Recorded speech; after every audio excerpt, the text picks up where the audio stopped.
Voilà une nouvelle rubrique qui nous permettra de faire une petite révision sur le Sefer HaTanya. Comme c'est connu que le livre du Tanya a été écrit par l'Admor HaZaken, le fondateur de la Chassidut Chabad.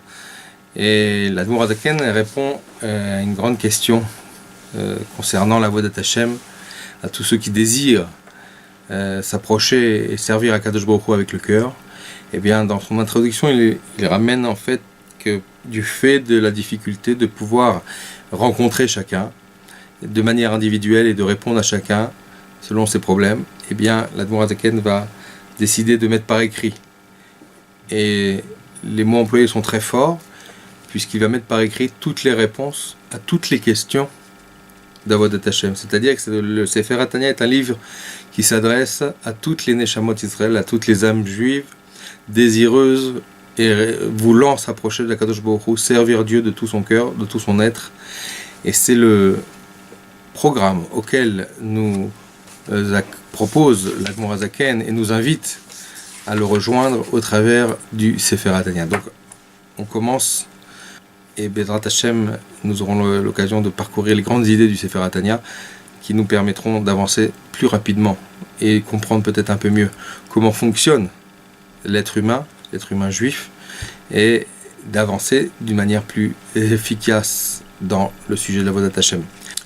Donc dans le chapitre 1, chapitre Aleph, l'Admor HaZaken nous invite à commencer le travail qui est en fait la réalisation du verset Kikarov elecha adavar meod beficha ulivavcha la'asoto, car elle est proche de toi cette chose à l'extrême, de ta bouche, de ton cœur, pour la réaliser. On parle de Torah Mitzvot, on va voir donc comment réaliser ce projet divin. Et vous voyez bien voilà que l'Admor HaZaken commence en fait son introduction, son premier chapitre au Sefer HaTanya, d'expliquer, il vient nous enseigner en fait qui est le moi véritable, qui suis-je véritablement et profondément. Et pour cela, l'Admor HaZaken commence par une sorte de Shakla Vetaria, question-réponse, une sorte de pile-poule dans la Gemara, dans le Zohar, qui présente a priori des contradictions sur les sortes de juifs qui puissent exister.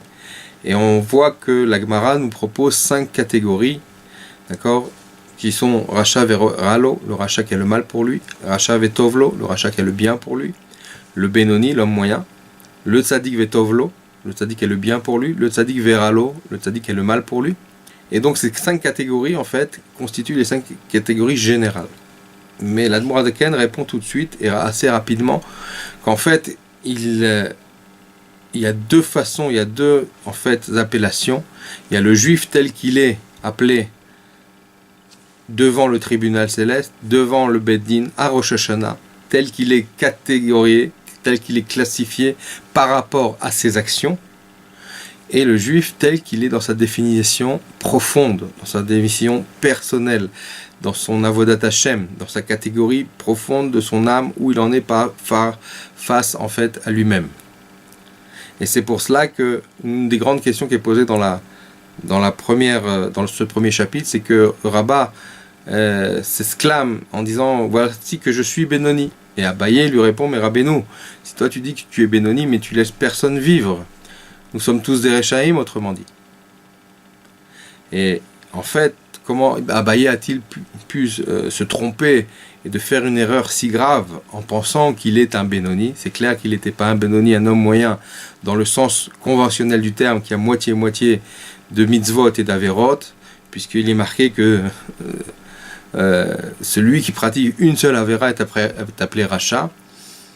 Et en fait, le Abaye faisait référence à une autre catégorie, un autre niveau de Benoni, qui est un niveau bien plus profond, un homme qui ne faute jamais en fait, mais qui a toujours un Yetzirah. Et donc cette catégorie de Benoni, c'est un homme qui est parfait au niveau de sa pensée, parole et action. Ni en pensée, ni en parole et en action, il ne faute. Et il pensait qu'il était à ce degré-là. Pourquoi? Parce qu'il ne faisait qu'étudier la Torah toute la journée. Et donc, pour lui, il était évident que puisqu'il étudie la Torah toute la journée, son Yetzirah, eh bien, est endormi. Mais s'il s'arrêtait, alors ça se réveillerait, donc il serait à nouveau tenté par son mauvais penchant.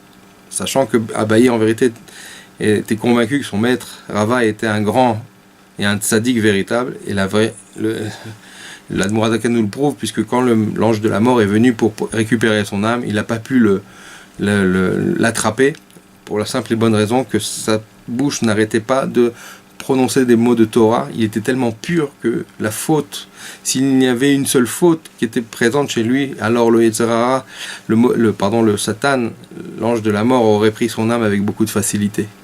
Mais voici qu'il était tellement pur et parfait que même l'ange de la mort n'arrivait pas et a dû user d'accord de ruse pour récupérer son âme. Dans la suite, donc, on comprend qu'en fait, on a affaire, dans le Sefer Shel Benoni, à une catégorie de juifs qui est en fait un sujet bien plus profond dans le sens de l'Avodat Hashem. C'est-à-dire que le Benoni est un homme, et c'est la mission qui incombe à la majeure partie du Ham Israël. Pour la plupart d'entre nous, pour la majorité écrasante d'entre nous, nous sommes destinés à remplir une mission qui s'appelle d'être un Benoni. C'est pour ça que l'Admour HaZaken ramène ce serment qu'on fait au début de la descente de l'âme dans le corps. Avant que l'âme descende dans le corps, on fait sermenter l'âme, comme c'est marqué là-bas dans Sachet Nida. Mashbiim oto tiet tzadik val tiet racha. On la serment d'être un tzadik et de pas être un racha. Et le fait qu'il soit un tzadik et pas un racha, ça veut dire quoi? C'est une répétition. Donc en fait, on le fait assermenter si tu peux pas arriver au niveau de tzadik, c'est-à-dire profondément, c'est-à-dire celui qui ne faute pas, c'est sûr, mais celui qui a en fait mis KO son Yetzer Hara. Plus que ça, celui qui a transformé son Yetzer Hara en Yetzer Hara Tov, c'est le tzadik vetovlo. Comme l'a fait David Ameler, qui a tué son Yetzer Hara à coup de jeûne, donc il l'a transformé en tzadik vetovlo. Si on n'arrive pas à ce degré d'Avodat Hashem, à ce niveau-là, au moins de ne pas être un rachat, c'est-à-dire d'être un Benoni. Un homme moyen, c'est-à-dire en fait, c'est un niveau très très haut de juif, quelqu'un qui, malgré qu'il a un Yetzer Hara, eh bien il ne faut jamais ni en penser, en parole et en action. Alors pour commencer à décrire, à rentrer dans le travail de savoir comment devenir Benoni, il faut que j'apprenne d'abord à savoir qui je suis. C'est-à-dire, comme c'est marqué, Veneshama Shnatata Bi, et l'âme que tu as mis en moi. Ça veut dire quoi en moi? L'âme divine que tu as mis en moi, qui suis-je donc? C'est quoi le moi? Moi, Bi, c'est l'âme animale. L'âme animale, pourquoi on l'appelle animale? Parce qu'elle a des réflexes, d'accord, comme les animaux, c'est-à-dire de rechercher le plaisir ou la recherche de sa subsistance, c'est-à-dire une âme qui en fait ne pense qu'à elle-même, à sa propre survie ou vie. Donc l'âme animale, c'est quoi? C'est mon âme qui a comme origine vitale ce qu'on appelle la Klipat Noga. La Klipat Noga, c'est-à-dire en fait, ce sont des forces du mal. Et dans les forces du mal, il y a 4 clipotes, qu'on appelle les clipotes, c'est-à-dire des écorces. La première s'appelle Klipat Noga, c'est-à-dire elle est mâle en majorité avec une étincelle de divinité. C'est la Noga. Noga, c'est l'étincelle, la partie d'étincelle divine qui est dans cette klipa, dans cette vitalité, et elle est en vérité l'origine vitale de l'âme animale. D'ailleurs, tout ce que la Torah nous ordonne de pratiquer comme mitzvot, c'est précisément de travailler sur le domaine de la klipat noga, c'est-à-dire d'écarter le mal et de récupérer l'étincelle divine. Ce que l'on fait quand on mange, lorsqu'on fait une bracha, une bénédiction avant de manger. Et donc, lorsque une personne fait ce travail, eh bien, elle raffine son corps, elle le nettoie du mal et elle laisse le bien s'installer.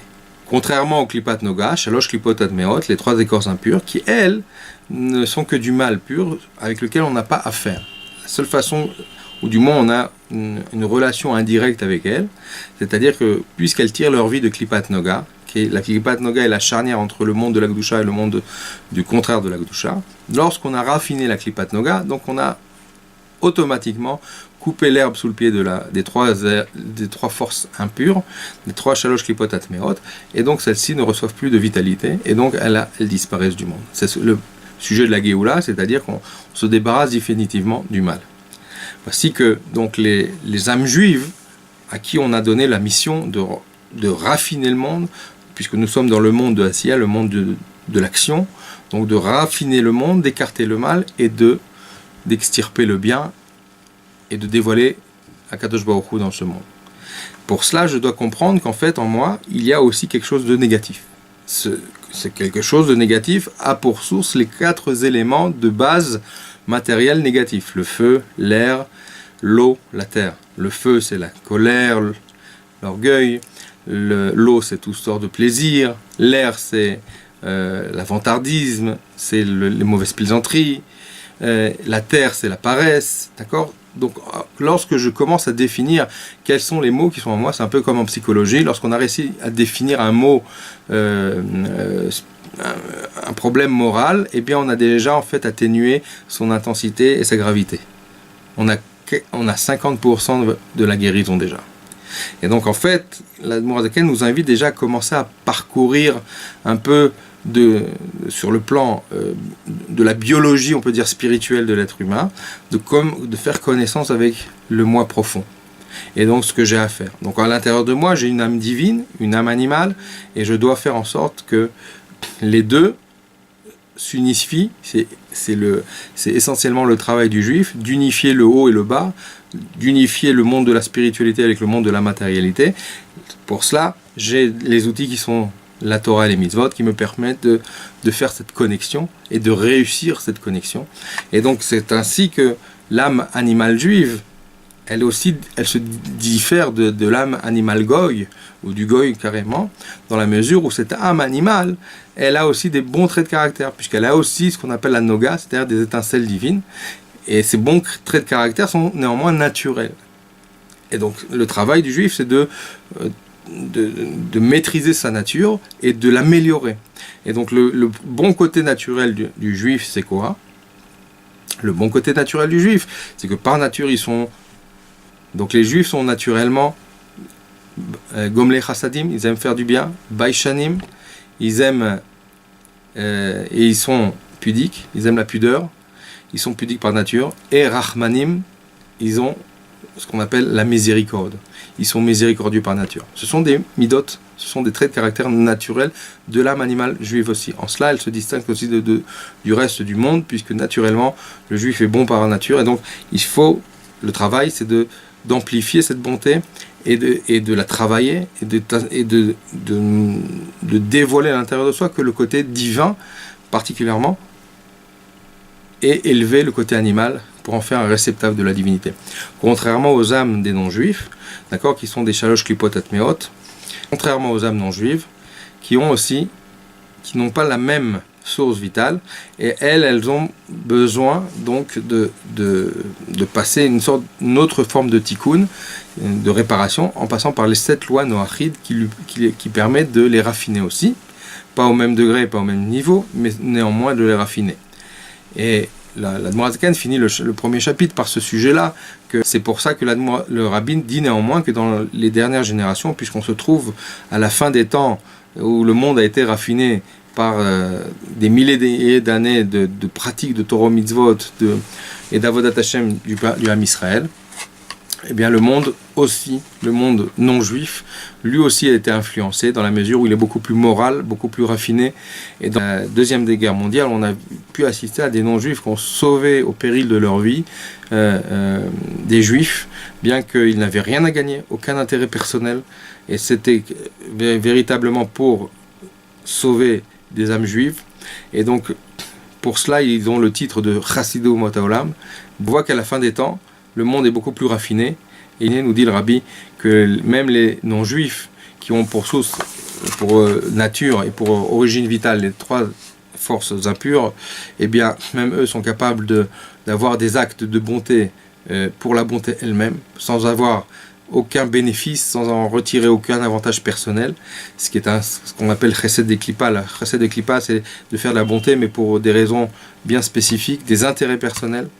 D'accord ? Et on a vu des non-juifs sauver des juifs durant la dernière guerre mondiale au péril de leur vie, sans qu'il n'y ait aucun intérêt personnel. Et de là, c'est la preuve que le monde a avancé, que même les âmes des non-juifs aujourd'hui, en tout cas en minorité évidemment, mais il y en a qui sont capables justement de produire des bienfaits, de produire des mitzvot, de ce qu'on appelle d'accomplir en vérité la mitzvah de sauver la vie d'un autre, d'accord, sans avoir aucun intérêt. Voilà, ça c'était en résumé le premier chapitre du Sefer Tanya. À bientôt pour le deuxième chapitre. Kol Tov.